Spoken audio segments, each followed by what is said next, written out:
दोस्तों अस्सलाम वालेकुम। ही हम तैयार करे रहे हैं थर्सी में जी दवा दवा जो को ही है उर्दू में लोग ॻाल्हाए जी पूरा पाकिस्तान समझे।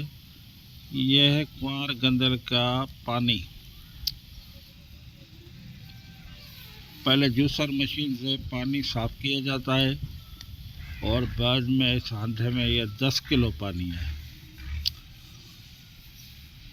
जैसे जैसे ये उबलता जाएगा ऐसे ये फीन निकाली जाएगी। बाद में जब पानी 6 किलो के करीब रहेगा तो 6 किलो इसमें माखी डालनी है, शहद, और शहद डाल के इसको को इतना पकाना है कि मैजून की शक्ल अख्तियार करने के करीब हो जाए, यानी 4 किलो बन जाए। उसके बाद इसको लकड़ी से हिलाना है, लोहे से नहीं, कड़वी हो जाएगी लोहे से। और पानी से झाग जो है वो बिल्कुल आपको निकालनी है।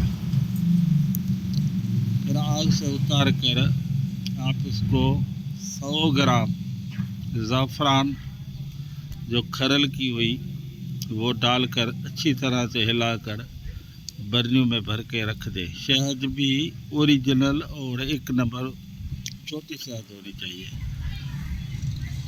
आधा चम्मच बच्चों को सुबह शाम बकरी के दूध के साथ देना है। इंशाल्लाह 1 किलो के अंदर आपके बच्चे पे दोबारा खून नहीं चढ़ेगा। मैं हकीम मोहम्मद खान निज़ामानी, मेरा व्हाट्सएप नंबर है 0300 2760 725।